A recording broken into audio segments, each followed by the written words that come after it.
back to Wendy's Bookworks. We want to show you more hands-on activities using patterns from number and shape art. Our goal is to present you with lots of options to give your child multiple opportunities to learn using his or her most effective learning preferences. Remember that research shows that hands-on activities build strong neural pathways in the brain, pathways stimulated by muscular movement, touch, color, visual perception, sound, and even smell and taste. We have tried to integrate these modalities into a series of different activities that work both at home and in the classroom. I'm going to start by showing you a concept, things that you can use in a concept called math wall or math hall. The idea is that things are put up on a wall or down a hall so that the children can visually be stimulated by these things at any time. So it can be numbers, it can be shapes, it can be number words, or even math functions. So on a math hall or on a math wall, these visual clues are available to them at all times. The math hall was constructed by a mom who put things along the hall that at the level of her 3-year-old. So her 3-year-old could go along and touch the item and count things, get the feel for the number, the numeral, and then it was changed out. So she did one number at a time, and then she did the numbers 1 through 10.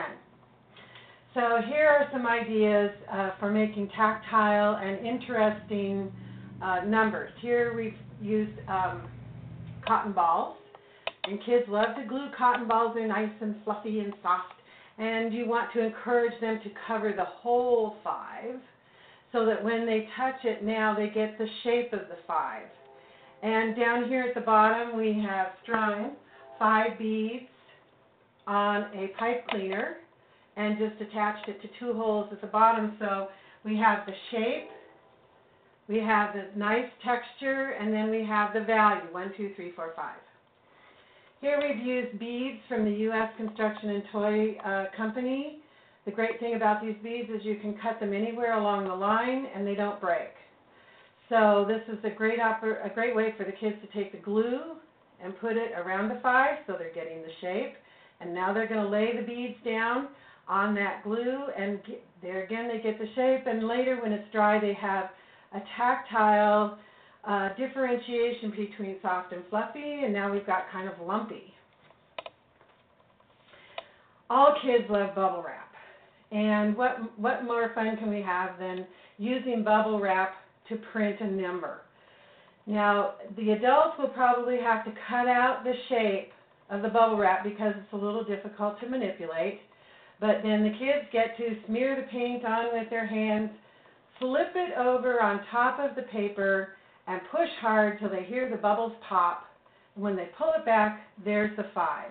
Now for them, this is next to magic because we put it on backwards, we got to pound it out and make it pop, and now we have a 5. What this also tells them subtly is that when they make a number backwards, all they have to do is flip it over.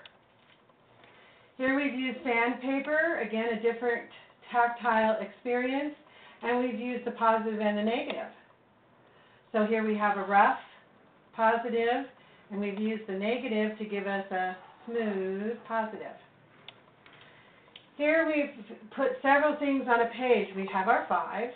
We have 5 things attached to it that we can count. In this case, they're paper nickels. We have a 5-pointed star and a picture of 5 people. These can be 5 classmates, 5 family members, 5 things that they've cut out from the magazine, all indicating 5. The shiny stars are smooth and glossy. These are tactile again, and this gives an emotional component if these are family members or classmates.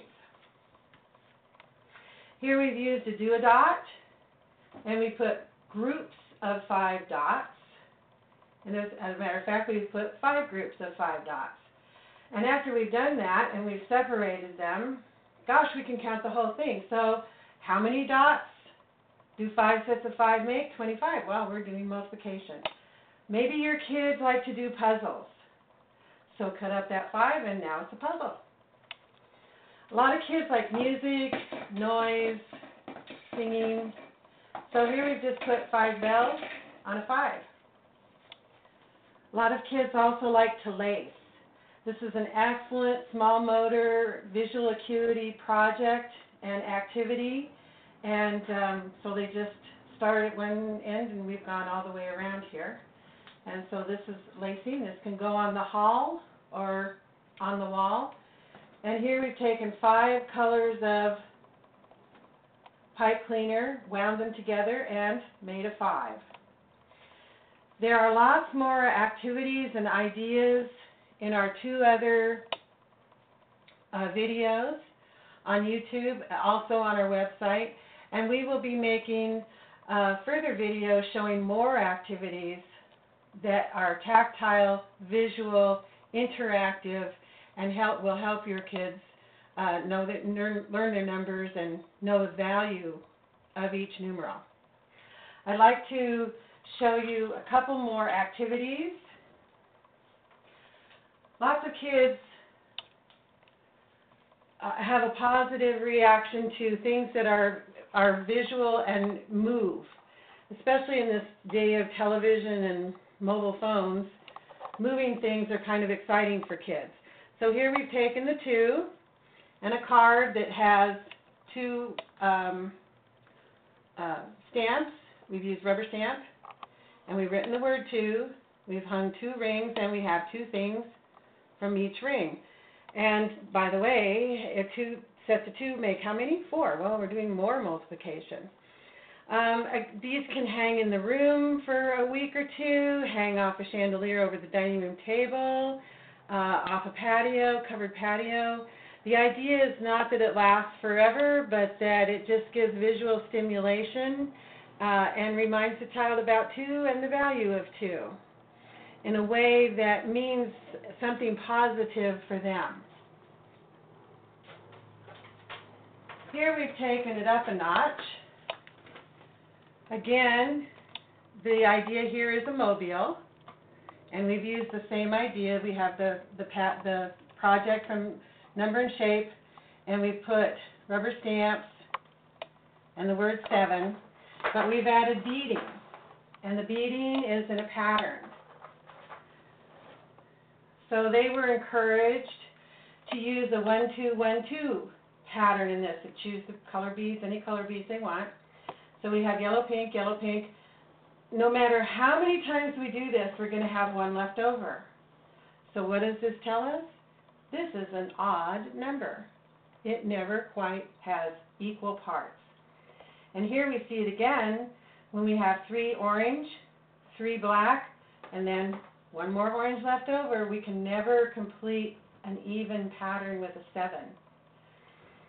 Here we have beading showing 5 plus 2 is 7, 6 plus 1 is 7. And again we have 4 plus 3 is 7.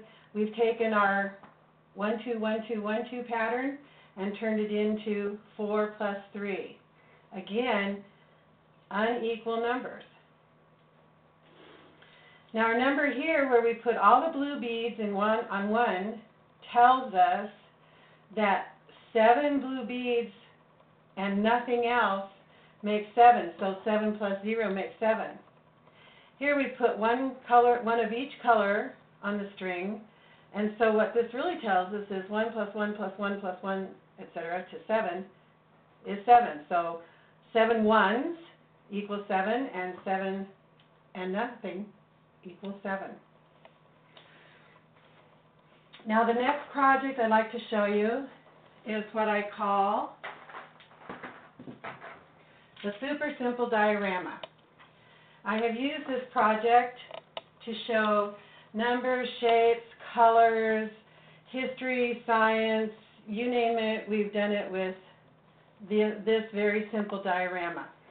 Any child can do this. literally. If they can use a pair of scissors, they can do this.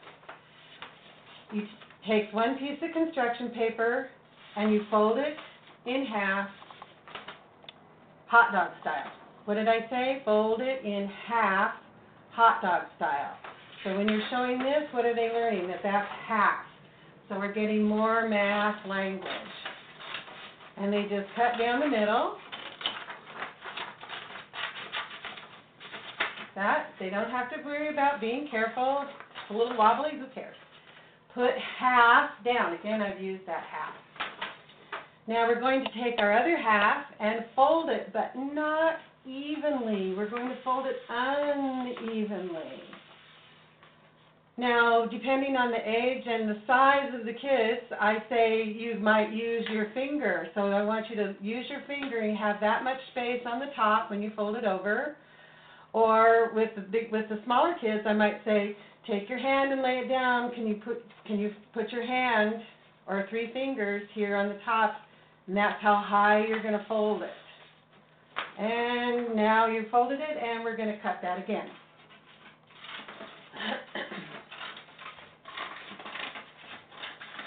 And you notice I'm not being too careful. And so now we have 3 sizes. We have large, medium, and small. They're all the same length, but different heights. Listen to my math language. Now here I'm using this to show you how it looks with the paper so it's easier to see. And at this point you might want to give them a paper clip or a clothespin to hold the pieces together, because we're going to fold the bottom piece over 4 fingers, mark it, and cut. We're going to fold the middle piece over 2 fingers, mark it, and cut. And that is going to give me 3 lengths and 3 widths, and the kids are going to work on these flat. So they're going to decorate these 3 pieces flat, so they don't have to worry about trying to manipulate things. It's very easy. And you can see here, we've used a big 5, we've used 5 little hands, pictures from magazines, and then we wrote the word 5.